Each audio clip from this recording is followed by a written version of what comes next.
اعوذ باللہ من الشیطان الرجیم بسم اللہ الرحمن الرحیم الحمدللہ الذی جعل کمال دینہ و تمام نعمتہ بولایت علی بن ابی طالب علیہ السلام والصلاة والسلام علی سید الانبیاء والمرسلین اما بعد بسم اللہ الرحمن الرحیم۔ معزز ناظرین قدر السلام علیکم ورحمۃ اللہ۔ آج کی ہماری بحث ہے خمس کے احکام کے بارے میں شروع ہو رہی ہے کہ خمس کے مسائل کے بارے میں جانتے ہیں، کن چیزوں پر خمس واجب ہے اور کس طرح خمس ادا کرنا ہے، اور خمس کے کتنے حصے ہیں اور خمس کس کو دینا ہے۔ سب سے پہلے فرماتے ہیں خمس 7 چیزوں پر واجب ہے۔ نمبر 1 کاروبار یا روزگار کا منافع، نمبر 2 معدنی کانے، نمبر 3 دفینہ یعنی گڑا ہوا خزانہ، نمبر 4 حلال مال جو حرام مال میں مخلوط ہو جائے، نمبر 5 غوطہ خوری سے حاصل ہونے والے سمندری موتی اور مونگے، نمبر 6 جنگ میں ملنے والا مال غنیمت، اور نمبر 7 مشہور قول کی بنا پر وہ زمین جو ذمی کافر کسی مسلمان سے خریدے۔ یہ خمس 7 چیزوں پر ان 7 چیزوں پر واجب ہے۔ ہر ایک کے تفصیل کے مسائل آگے دروس میں جانتے ہیں۔ سب سے پہلے کاروبار کا منافع فرماتے ہیں جب انسان تجارت، صنعت یا حرفت یا دوسرے کام دھندے سے روپیہ پیسہ کمائے، مثال کے طور پر اگر کوئی اجیر بن کر کسی متوفی کی نمازیں پڑھے اور روزے رکھے اور اس طرح کچھ روپیہ کمائے، لہٰذا اگر وہ کمائی خود اس کے اور اس کے اہل و عیال کے سال بھر کے اخراجات سے زیادہ ہو تو ضروری ہے کہ زائد کمائی کا خمس یعنی 5واں حصہ اس طریقے کے مطابق دے، جس کی تفصیل بعد میں بیان ہوگی۔ فرماتے ہیں اگر کسی کو کمائی کیے بغیر کوئی آمدنی ہو جائے سوائے کچھ ان چیزوں کے جنہیں آنے والے مسائل میں استثناء کیا جائے گا، مثلا کوئی شخص اسے بطور تحفہ کوئی چیز دے اور اس کے سال بھر کے اخراجات سے زیادہ ہو تو ضروری ہے کہ اس کا خمس دے۔ فرماتے ہیں عورت کو جو مہر ملتا ہے اور شوہر بیوی کو طلاق خلع دینے کے عوض جو مال حاصل کرتا ہے ان پر خمس نہیں ہے۔ یہی حکم دیت کے طور پر ملنے والے مال کا ہے۔ اسی طرح میراث کے معتبر قواعد کے روح سے جو میراث انسان کو ملے اس کا بھی یہی حکم ہے۔ اگر کسی شیعہ مسلمان کو اس کے علاوہ کسی اور ذریعے مثلا تعصیب کے ذریعے میراث ملے تو اسے آمدنی سمجھا جائے گا اور اس کا خمس نکالنا ضروری ہے۔ اسی طرح اگر اسے باپ اور بیٹے کے علاوہ کسی اور طریقے اور طرف سے میراث ملے کہ جس کا خود اسے گمان تک نہ ہو تو احتیاط واجب یہ ہے کہ وہ میراث اگر اس کے سال بھر کے اخراجات سے زیادہ ہو تو اس کا خمس دے۔ فرماتے ہیں اگر کسی شخص کو کوئی میراث ملے اور اسے معلوم ہو کہ جس شخص سے یہ میراث ملی ہے اس نے اس کا خمس نہیں دیا تھا تو ضروری ہے کہ وارث اس کا خمس دے۔ اسی طرح اگر خود اس مال پر خمس واجب نہ ہو اور وارث کو علم ہو کہ جس شخص سے اسے وہ مال ورثے میں ملا ہے اس شخص کے ذمے خمس واجب الادا تھا تو ضروری ہے کہ اس کے مال سے خمس ادا کرے۔ لیکن دونوں صورتوں میں جس سے مال ورثے میں ملا ہو اگر وہ شخص ورثے ملا ہو اگر وہ خمس دینے کا معتقد نہ ہو یا یہ کہ وہ خمس دیتا ہی نہ ہو تو ضروری نہیں کہ وارث وہ خمس ادا کرے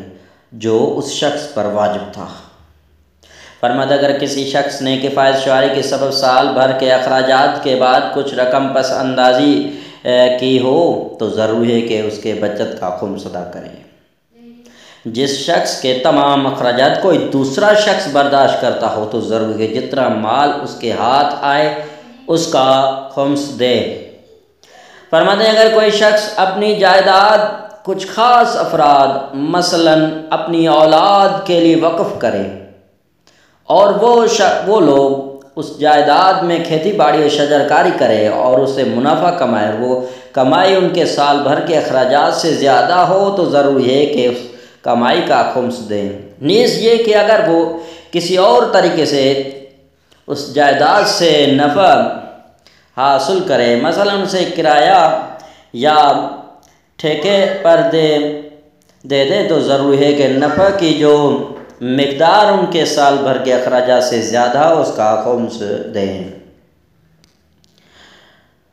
فرماتے ہیں جو مال کسی فقیر نے واجب صدقے مثلاً کفارات یا رد مظالم یا مستحب صدقے کے طور پر حاصل کیا ہو، اگر وہ اس کے سال بھر کے اخراجات سے زیادہ ہو،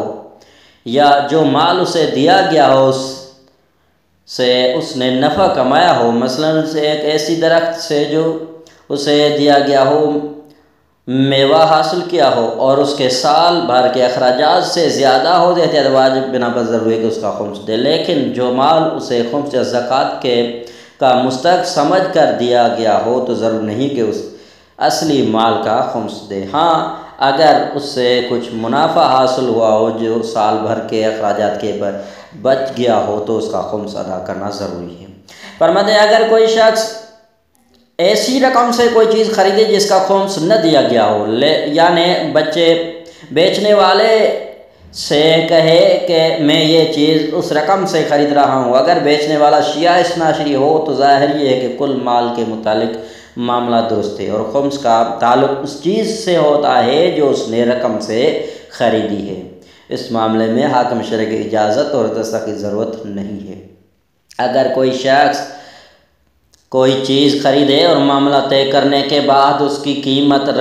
اس رقم سے ادا کرے جس کا خمس نہ دیا گیا ہو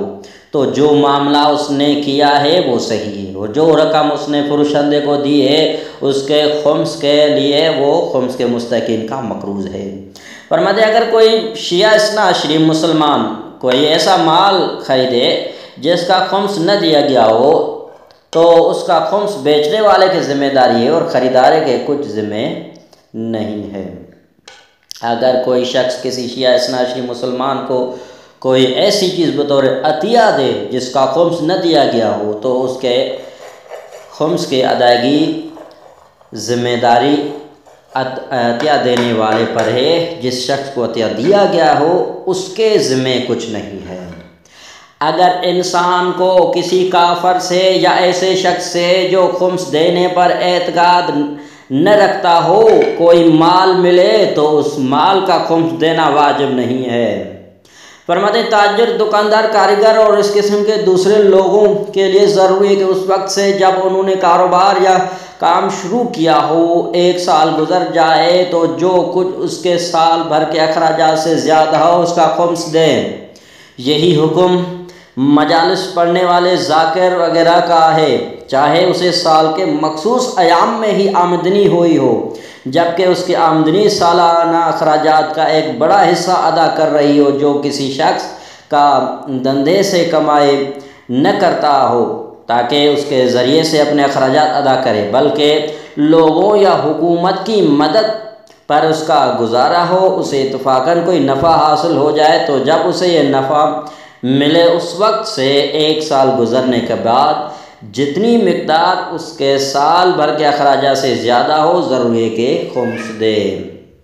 اس اعتبار سے ہر منافع کے لیے ایک علیحدہ سال بھی قرار دے سکتا ہے۔ والسلام علی من اتبع الہدی۔